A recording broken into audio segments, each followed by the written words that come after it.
राजा राम की जय हो सबको। राजा राम की जय बोल करके हम अपने आगे बढ़ते ही हैं, तभी याद आता है कि आज 108 दिखाई नहीं दे रहे। वैसे भी वो हमेशा टाइम पर ही आते हैं, कोई बात नहीं, अभी तक तो नहीं आए थे।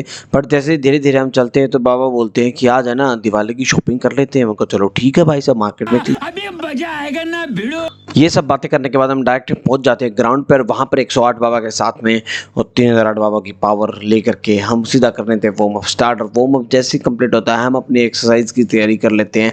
लेकिन उससे पहले 2 किलोमीटर का रन अप जो डेली लेते हैं वो लेते हैं। वैसे 4 किलोमीटर का रहता है, 2 किलोमीटर आता है, 2 किलोमीटर जाना रहता है। तो वैसे आते वक्त हम एक्सरसाइज को इंक्लूड कर लेते हैं उसके अंदर काफ़ी सारी। अगर किसी ने पुरानी वाली वीडियोज़ नहीं देखी जा करके देख लो। आज मेरे को काफ़ी ज़्यादा थकान हो चुकी है, मैं वीडियो रिकॉर्ड कर रहा हूँ फिर भी। तो यहाँ पर एक्सरसाइज करना स्टार्ट कर दिया था हमने। उसके तुरंत बाद पैरों में इतना दर्द हो गया था ना, आज तो 100 दिन फिर से जाने का नाम नहीं ले रही थी। लेकिन भैया के साथ जो हमने शूट लगवाया ना, मज़ा आ गया भाई साहब। और बाबा 3008 को भी मज़ा आ गया था, मुझे भी मज़ा आ गया था। लेकिन बाद में जो पैर दर्द दिए थे वो नेक्स्ट लेवल थे।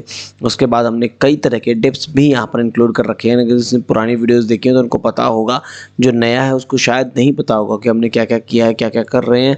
उसके अकॉर्डिंग मैं स्टार्टिंग से बता देता हूँ, हर एक एक्सरसाइज को बता रहा हूँ। जो एक्सरसाइज समझ में नहीं आए वो आप हमसे पूछ सकते हो।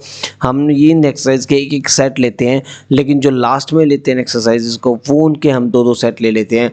जैसे कि आगे चल करके आपको पता ही लग जाएगा। यहाँ पर अपने स्प्रिंट्स लेकर के हमने यहाँ पर स्प्रिंट्स आज मैं ज़्यादा नहीं ले पाया था क्योंकि मेरे को पैरों में तेज़ दर्द हो रहा था।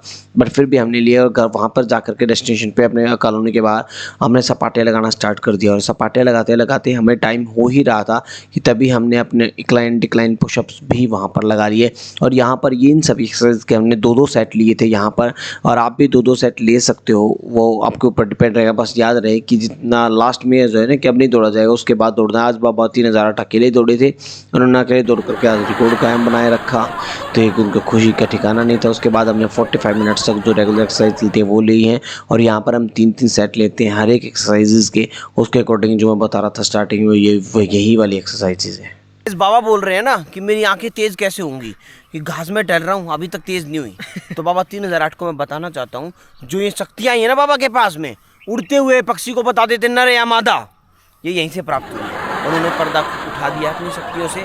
आखिर वो शक्तियाँ क्या मैं आपको बताता हूँ। जो पक्षी, बाबा आप अपने मुँह से बता दो। जो पक्षी ऐसे चलता है, ऐसे ऐसे मतलब आप पैर हिला के, 2 ही टांग हवा में, हाँ हाँ, समझ लो कि नर है वो। अरे वाह अरे वाह, और जो पक्षी जिसके 2 ही टांग यूं हो हाँ और 2 ही टांग हवा में हो, हाँ, मान के चलो वो मादा है। अरे वाह अरे और वाह, जिसके 2 ही पैर चिपके हो और यूं उड़ रहे हो एकदम प्लेन साइड से, हाँ ना ये हला रहा ना कुछ भी नहीं हला रहा, हाँ, तो समझ लो बीच का है। अरे अरे भाई, ये शक्ति मेरे को ही है, बाकी आप नहीं कर सकते उसको। उसमें साधना करनी पड़ती है। 6 साल की बिना खाए पी रिया हूँ मैं, जंगल में जाके। कौन से जंगल में? अपने वो अमरकंटक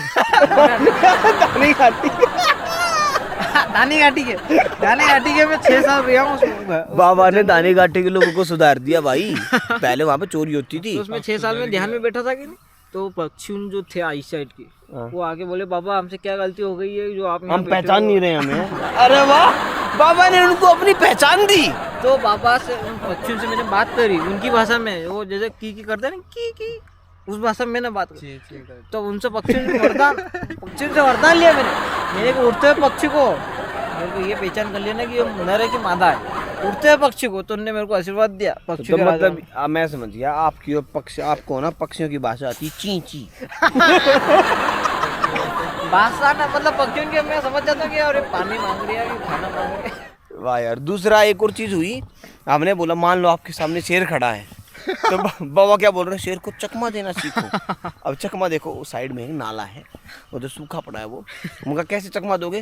बोला शेर मेरे पीछे, मैं नाले के अंदर, शेर नाले के अंदर, मैं नाले से ऊपर, ऐसा चकमा देगा तो मरवाएगा यार। ये क्या बोल रहे हैं कि शेर आएगा तो शेर से मन लड़ेंगे। अब अपने को मालूम है शेर अपने को मार ही देगा, तो फिर शेर से बचने का रास्ता ढूंढो नहीं। तो क्या रास्ता ढूंढना है? नाले के ऊपर नीचे जाते रहो गाइस आप। तो शेर भी सोचेगा किससे पाला है, शेर अपन बनो, शेर वो नहीं है, शेर अपने को बनना पड़ेगा। शेर के सामने शेर अपने, वो शेर नाले में ऊपर, तो नाले में ऊपर चढ़ने वाले को आप शेर बोलते हो क्या? नाले में ऊपर चढ़ने वाले। एक्सरसाइज करने के बाद में निचलाई तो बैठने वाले हैं नहीं दोनों के दोनों। वहाँ पर है ना ये पर रोड बनाने वाली मशीनें आ रखी थी, तो डंबरीकरण करना था उनको। तो यहाँ पर है ना ये देखो बोल रहे हैं मैं धूम मचाले वाली गाड़ी चलाऊंगा। कहा चलो ठीक है। दूसरे भी बोल रहे हैं कि मेरे को भी ऐसे चलाना है। ये सब हो ही रहा था कि तभी बाबा बोलते हैं मेरे को वो वाली गाड़ी रहेगी ये भी चलाऊंगा। घर से जाते ही मैंने अपने पराठे और छाछ के साथ में अपना भाई साहब नाश्ता वास्ता किया। घर की सफाई करने के बाद बहुत सारा कचरा इकट्ठा हो गया था और डायरेक्ट जा करके कचरे वाली गाड़ी में डाल दिया। और ये सब होने के बाद में सीधा बैठ गया भगवद गीता पढ़ने। आज अपने भगवद गीता में जीव तो भगवान की संगति करने के लिए बैकुंठ लोक में प्रवेश करता है, लेकिन इसमें कोई संशय नहीं है कि जीव भगवान की समग्र सृष्टि में फैले हुए वे जल थल वायु पृथ्वी के भीतर तथा अग्नि के भीतर रहते हैं। जो यह मानते हैं कि अग्नि में स्वाहा हो जाता है शरीर, वह ठीक नहीं है, क्योंकि यहाँ कहा गया कि आत्मा को अग्नि द्वारा जलाया नहीं जा सकता है। तो यह संदेह नहीं कि सूर्यलोक में उपयुक्त प्राणी निवास करते हैं। यद्यपि सूर्यलोक निर्जन हो तो सर्वतः शब्द निरर्थक हो जाता है। गीता पढ़ने के बाद में मैं सोचता हूँ कि क्यों ना आज कोट पैंट ट्राई करके देख लिया जाए। किसी की शादी होगी तो निपटा देंगे कोट पैंट में। और काफ़ी ज़्यादा पतला भी हो गया हूँ। एक्सरसाइज करने के बाद मेरे कोट पैंट मेरे को आती नहीं थी। खुशी से मैं नाच गाना करने लगता हूँ, क्योंकि भाई साहब अब सबकी शादियाँ निपटाऊंगा। और ये सब खुशी में तिलक को बुला लेता हूँ और मैं तिलक बैठ करके मैगी बना रहे होते हैं। लेकिन मैडम को तो भाई साहब और ही कुछ बनाना होता है, फ्राइड दही बनानी होती है। बट हमने मेरी मैगी रेडी होगी तो मैडम मैगी खाने बैठ गई। बोली मैगी ज़्यादा अच्छी है, तो हमने सभी ने मैगी खाई। मम्मी देख रही है ये फ्राइड दही क्यों नहीं खा रही। ये सब होने के बाद में सीधा मैं साइकिल उठा करके बाबा 3008 से मिलने चला था। तो लेकिन बाबा बोलते हैं हमारी सब्जी खत्म हो गई, क्यों ना हम सब्जी लेने चल पड़े। वहाँ पर जहाँ पर भी सस्ती सब्जी दिखाई ना वहाँ पर बाबा टूट के पड़ जाते हैं कि यहाँ से सब्जी लेंगे तो ज़्यादा फायदा रहेगा। और वहाँ पर भैया हर किसी के अंदर घुस जाते हैं सब्जी लेने के लिए। बाबा यहाँ पर नहीं रुकते, एक को प्लाट भी इसको ना 2 करोड़ का प्लाट बेच रहा है। शर्म नहीं आ रही इस आदमी को। हम नहीं, प्लाट का भाव ही यही है। भाई बोल रहा है इतना सस्ता क्यों बेच रहा है। ये देखो भाई यहाँ पर बेचारा कितनी मेहनत से काम कर रहा है। और ये देख हमने बेचे हैं 15-15 लाख के प्लाट बेचे थे, हम 10 लाख का भाव कभी बेच सकते थे। नहीं ठीक है भाई साहब ले लेना। नहीं लेगा मजा नहीं आया। भाव ज़्यादा कम है इसका। कम है भाव है ना। ज़्यादा लगा लो नहीं तो ज़्यादा लगा ले। तो आपको क्या लगता है कितना होना चाहिए। 50,000 समथिंग होना चाहिए, ज़्यादा कम 50,000 रुपये। ठीक है तो 50,000 दे दो। तुम क्या दिक्कत हो रही है तुम्हें। मशीन से गिनाएंगे नहीं। फिर ठीक है।